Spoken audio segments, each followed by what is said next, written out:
மறைந்தவன் வருகிறான்.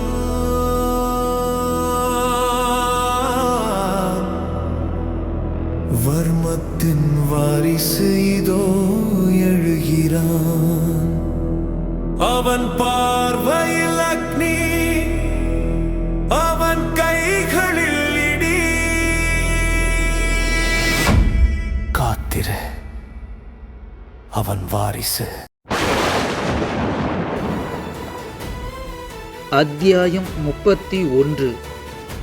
இது போன்ற கதைகளை தொடர்ந்து கேட்க இப்போதே குமார் ஸ்டோரிஸ் சேனலுடன் இணைந்து கொள்ளுங்கள். மறக்காம லைக் பண்ணுங்க, ஷேர் பண்ணுங்க, கமெண்ட் பண்ணுங்க. அங்கு அந்த பிரச்சனையை முடித்த விஸ்வா கடற்கரைக்கு சென்றான். கடலில் அவன் கடல் அலைகளை பார்த்தவாறே யோசிக்க தொடங்கினான். அவன் மனதில் பல கேள்விகள், பல எண்ணங்கள் வந்து மோதின. அவன் இங்கு வந்ததற்கான காரணம் அவனது தாய் தந்தையை பற்றி அறிவதற்கு தான். அதை பற்றியே யோசித்து கொண்டிருந்த விஸ்வா கடைசியாக ஒரு முடிவு எடுத்தவனாக, சரி, இதை பற்றி இப்படி யோசித்து குழம்புறதை விட நம்மளே களத்தில் இறங்கி என்ன நடக்குதுங்கிறத தெரிஞ்சுப்போம் என்று எண்ணிய விஸ்வா தன் பையிலிருந்து ஃபோனை எடுத்து ஒரு நம்பருக்கு கால் செய்தான். முதலில் அந்த காலை எடுத்தவனோ, ஹலோ, யாருங்க பேசுறது என்று பொறுமையாக அமைதியாக பேசினான். ஆனால் விஸ்வாவின் மனதில் இன்னும் சில தயக்கங்கள் இருந்தது. நான் என்னை வெளிப்படுத்திக்கலாமா? அங்கிள் என்னை பற்றி வெளியில் சொல்லக்கூடாதுன்னு சொன்னாரே, என்ன செய்யலாம் என்று சிறிது நேரம் யோசித்து கொண்டே அமைதியாக இருந்தான். ஆனால் எதிர்ப்புறம் இருந்தவனோ, ஹலோ, ஃபோன் அடித்தா யார் என்னன்னு சொல்லுங்க, நீங்கள் பாட்டு அமைதியாக இருந்தால் எப்படி? நீங்கள் இப்போ பேசுகிறீங்களா இல்லை கட் பண்ணவா என்று அவன் கூற, இப்போது விஸ்வா தனது வாயை திறந்து டிராகன் என்று கூறினான். இதை கேட்ட எதிர்ப்புறம் இருந்தவனோ, மாஸ்டர் நீங்களா? சொல்லுங்க மாஸ்டர், இப்போ எங்க இருக்கீங்க மாஸ்டர் என்று அவன் பயத்தில் கேட்டான். ஆனால் விஸ்வா, கிஷோர், நீ கொடுத்த தகவல் எல்லாமே உண்மைதானா என்றான். இதை கேட்ட கிஷோருக்கு வேர்க்கத் தொடங்கியது. ஆம் மாஸ்டர், நான் சொல்றது எல்லாமே உண்மைதான், எல்லா தகவலும் உண்மையான தகவல்தான் என்று அவன் மீண்டும் அடித்து கூறினான். இல்லையே, எனக்கு பல சந்தேகம் வருது உன்னோட தகவல்ல. அது உண்மையாவே நீ திரட்டி சேகரித்த தகவல் தானா இல்லை என்று அவன் இழுக்க, இதை கேட்ட கிஷோர் பதட்டத்துடன், இல்லை மாஸ்டர், நான் தீவிர விசாரிச்சு தான் உங்களுக்கு எல்லா நியூஸும் அனுப்பியிருக்கேன். இதில் எந்த ஒரு கோளாறோ எந்த ஒரு குளறுபடியோ கிடையாது, எல்லாமே உண்மைதான் என்று அவன் கூறினான். தப்பு பண்ணிட்டேன் கிஷோர், தப்பு பண்ணிட்டேன். உங்ககிட்ட நான் பல முறை சொல்லியிருக்கேன், ஒரு விஷயத்தை தீர விசாரிக்காம என்கிட்ட எதையுமே சொல்லாதன்னு. ஆனால் நீ திரும்ப திரும்ப அதே விஷயத்தை தான் செஞ்சுக்கிட்டு இருக்க. ஏற்கனவே நீ செஞ்ச 2 தப்பை நான் மன்னிச்சு விட்டுருக்கேன். என்னோட அலட்சியமான பார்வை தான் உன்னை இந்த மாதிரி திரும்பி திரும்பி தப்பு பண்ண வைக்குதோன்னு தோணுது எனக்கு என்று கூறினான் விஸ்வா. அதை கேட்ட கிஷோர், மாஸ்டர், அப்படியெல்லாம் ஒன்றும் இல்லை, நான் சரியாக தான் கூறினேன், என் மேலே எந்த தப்புமே இல்லை. நான் என்ன விசாரிச்சனோ, எனக்கு என்ன தகவல் தெரிஞ்சதோ அதை தான் சொன்னேன். இந்த முறை நான் எந்த தப்புமே செய்யலை என்று கூறினான் கிஷோர். இதை கேட்ட விஸ்வா, அப்படியா? அப்படின்னா நீ எல்லா விஷயத்தையுமே என்கிட்ட சொல்லிட்ட, எதையுமே மறைக்கல, அப்படிதானே என்று கேட்டான். அதற்கு கிஷோர் சிறிது தயங்கி, ஆமாம் மாஸ்டர், நான் எதையுமே மறைக்கலையே, எல்லாத்தையுமே சொல்லிட்டேன், எனக்கு தெரிஞ்ச விஷயம் எல்லாத்தையும் சொல்லிட்டேன் என்று கூறினான். அப்படின்னா போன மாதம் 14ஆம் தேதி நீ எங்கே போன, யாரை போய் பார்த்த, அதை பற்றி என்கிட்ட இது வரைக்கும் ஒரு வார்த்தை கூட நீ சொல்லலையே என்று கூறினான் விஸ்வா. அதை கேட்ட கிஷோர் பயத்தில், மாஸ்டர்,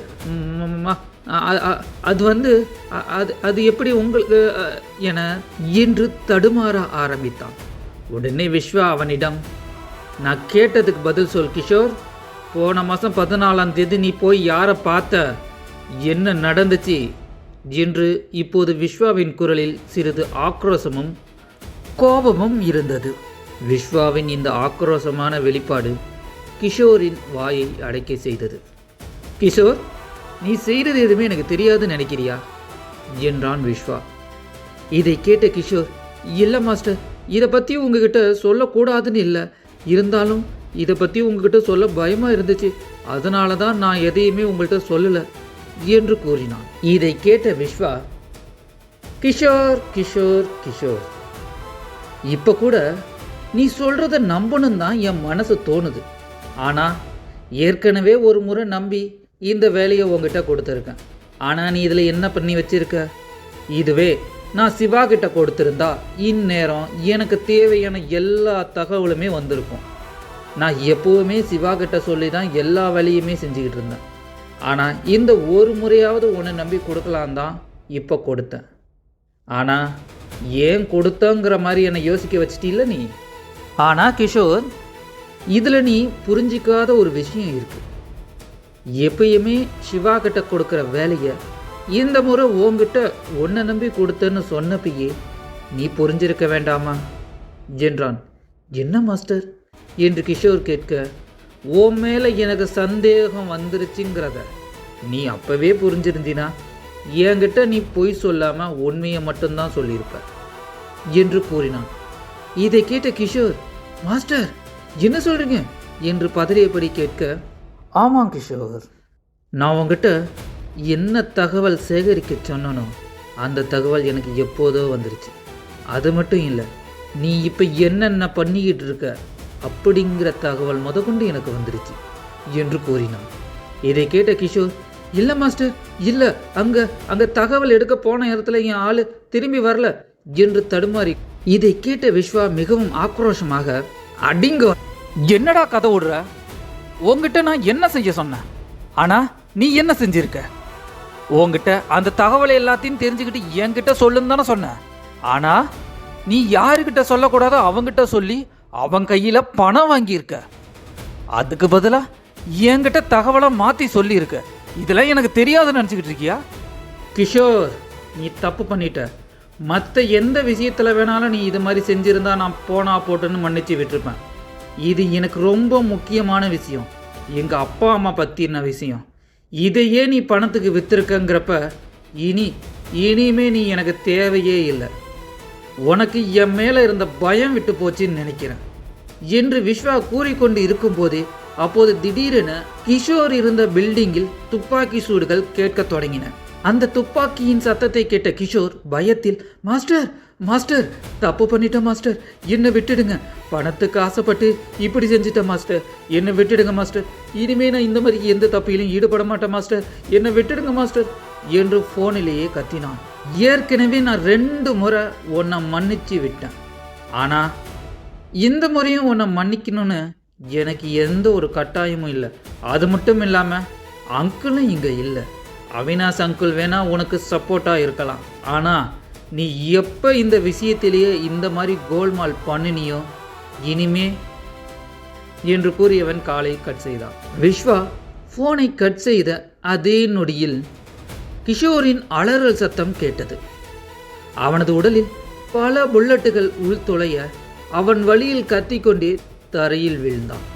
பிறகு விஸ்வா இதுவரை நடந்ததை நினைத்து கொண்டே கடற்கரையில் அமர்ந்திருந்தான். இப்போது அவனுக்கு ஒரு மிகப்பெரிய பொறுப்பு ஒன்று இருந்தது. பொறுப்பல்ல, முக்கியமான விஷயம். அதை செய்தால்தான் அவனால் அவனது தாய் தந்தையை கண்டுபிடிக்க முடியும். பார்கவிதான்.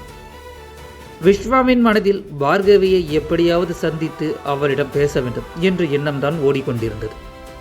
அவன் அப்படியே கண்களை மூடி கடல் ஓரத்தில் இருந்த பெஞ்சில் படுத்து உறங்கத் தொடங்கினான். அப்போது அவனுக்கு கனவில் 2 தினத்திற்கு முன்பாக விஸ்வாவும் அவினாஷும் பேசிக்கொண்டதுதான் இப்போது விஸ்வாவின் கனவில் வந்தது. விஸ்வா, உடனே பாம்பேக்கு கிளம்பு.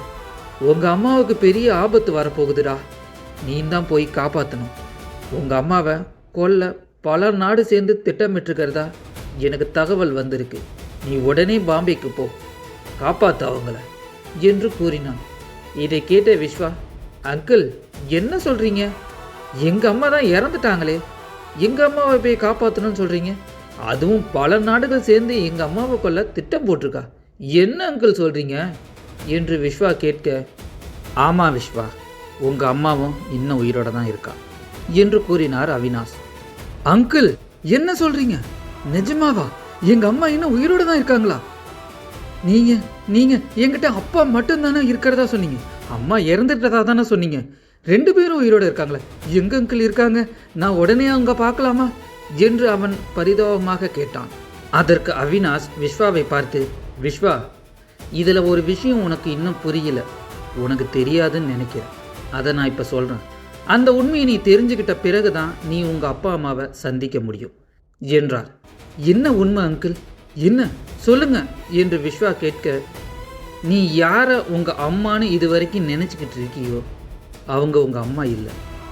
நீ இறந்ததா நினைக்கிற உன் அம்மா ராசாத்தி உங்கள் அம்மாவே கிடையாது. அவள் வெறும் ராசாத்தி.